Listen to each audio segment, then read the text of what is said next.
ज़िंदगी में पाकिस्तानियों की ज़िंदगी का हर दूसरा शख्स जो है, बल्कि रिसर्च कहती है कि जब इंसान 55 साल की उम्र क्रॉस कर जाता है तो वो अपनी ज़िंदगी रिग्रेट्स के साथ गुजारता है। एक बहुत ही मशहूर एक किताब है 5 रिग्रेट्स ऑफ द डाइंग, जो कि अपना ब्राउनी वेयर ने लिखी थी। तो लेट्स स्टार्ट। पहला हम अपना जो पॉइंट है उसके ऊपर शेयर करते हैं। तो what is the first regret of life? हाँ जी नाजिया, ज़िंदगी में सबसे बड़े 5 रिग्रेट्स हैं।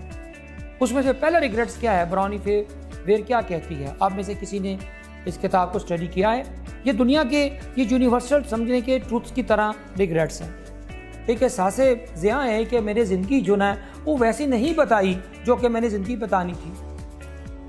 मैंने ज़िंदगी को अंदर मैंने दूसरों की एक्सपेक्टेशन के मुताबिक ज़िंदगी को गुजार दिया है। यानी कि पाकिस्तान के अंदर जो सबसे बड़ा काश है जिसके ऊपर हम ज़िंदगी अपनी बता देते हैं, जो बाद में कहते हैं कि हम इसको ना भी अगर क्या करते तो हमारी ज़िंदगी बहुत अच्छी गुजर सकती थी, वो ये था कि लोग क्या कहेंगे।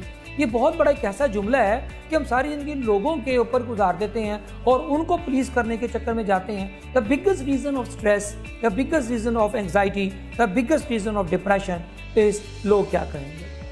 तो ज़िंदगी में पहली चीज़ जो रिग्रेट्स है इंसान का, जो कि ब्राउनी वेयर कहती है कि सबसे बड़ा रिग्रेट है कि हमें अपनी ज़िंदगी जीनी है, हम दूसरों की ज़िंदगी ना जी के जाएँ। सेकेंड रिग्रेट पे अगर हम आ जाएँ, सेकेंड रिग्रेट उससे भी बड़ा मज़े का है। कहते काश मैंने इतनी गधों की तरह मेहनत ना की हो। तो मेरी बीवी ने वो बिज़नेस कॉल सुनी और उसने कहा कि तुम्हारी बिज़नेस कॉल है। तो उसने बिज़नेस कॉल अटेंड की। तो उसने कहा कि उसने रिफ्यूज़ कर दिया उस बिज़नेस को कि सॉरी, मैं एक हॉलीडे पे लिए हमने वेकेशन पे प्लान कर चुके हैं, तो इसलिए हम अब इधर नहीं होंगे, हम अपना उस बिज़नेस प्लान पे हम विज़िट करने जा रहे हैं। याद रखिएगा, बिज़नेस वापस आ जाएगा लेकिन बच्चों का बचपन वापस नहीं आएगा।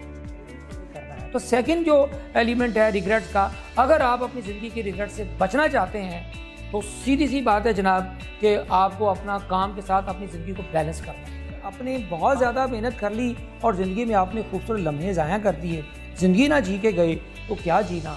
तो ये बहुत बड़ा रिग्रेट है। थर्ड एक रिग्रेट हम आपके साथ शेयर करने जा रहे हैं कि मैंने अपनी ज़िंदगी में अपनी जो फीलिंग्स थी उसको छुपा के रखा, उसको ज़ाहिर ही नहीं किया। जब मैंने यस कहना था मैंने नो कह दिया, जब मैंने नो कहना था मैंने यस कह दिया। तो ज़िंदगी के अंदर नाजिया बहुत सारी फीलिंग्स आपके अंदर ऐसी होती हैं जो आप कहना चाहती हैं लेकिन आप नहीं कह पाते हैं। तो मैंने इसके ऊपर यह कह दिया कि बोल के लब आज़ाद हैं तेरे।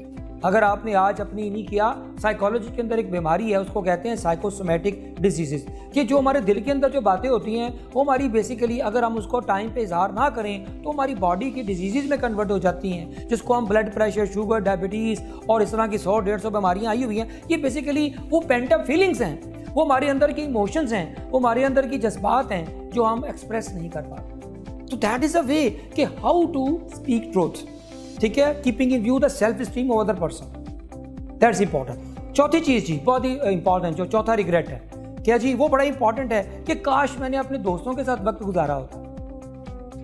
कहते हैं जी कि आपके जो बच्चे हैं वो आपकी जब आप मरने वाले होते हैं डेथ बेड पे, उनकी नज़र आपकी जायदाद पे होती है, ठीक है। आपके जो रिश्तेदार हैं, बहन भाई, उनकी नज़र आपके बैंक बैलेंस पे होती है। सिर्फ आपके दोस्त हैं जिनकी नज़र आपकी हालत पे होती है कि अल्लाह मेरा दोस्त सही तो है ना। और एक बड़ा मैथमेटिक्स है इसका, जब आपकी एज 70 साल की हो जाएगी नाजिया और आप एक कल नहीं होगी तो आप 70 साल की हैं। जब आपके साथ एक और दोस्त 70 साल का आ जाएगा या आ जाएगी तो आपकी एज 50 हो जाएगी। जब आप तीसरा दोस्त 70 साल का आ जाएगा अवैध साहब, तो आपकी एज 30 की हो जाएगी। जब 5 दोस्त रल जाएंगे 70-70 के तो उनकी एज 15 साल की, वो टीनेजर हो जाएंगे। वो अपनी बचपन की यादों को दोहरा रहे होंगे और उनके अंदर वो एनर्जी आएगी। तो दैट इज अ पॉइंट कि दोस्तों की महफिल को इग्नोर ना करें जी। क्योंकि लास्ट में जो आखिरी जो 5वीं जो एक रिग्रेट है जिसकी वजह से हम बहुत ज़्यादा ज़िंदगी जो पछतावों में चली जाती है, वो बड़ा इंपॉर्टेंट रिग्रेट है। वो ये है कि काश मैंने ज़िंदगी में खुशियाँ तलाश की होती। मैंने खुशी कभी देखी नहीं, मैंने चॉइस, क्योंकि खुशी होती क्या है। अब जो कोविड और पैराडाइम्स फिक्स जो हमारे शिफ्ट हुए हैं उसके अंदर तो इस वक्त जो सबसे बढ़कर जो चीज़ उभर के आई है वो तो हैप्पीनेस है। Cost of life is very, lifestyle is very expensive. हम लाइफस्टाइल के पीछे भागते हैं जिसकी वजह से हम अपनी खुशियों को खो देते हैं। हमने चीज़ों में चीज़ें इकट्ठी की होती हैं, हमने इतना घर में सिर्फ चीज़ें इकट्ठी करके सारा कुछ इधर ही छोड़ के चले जाना होता है।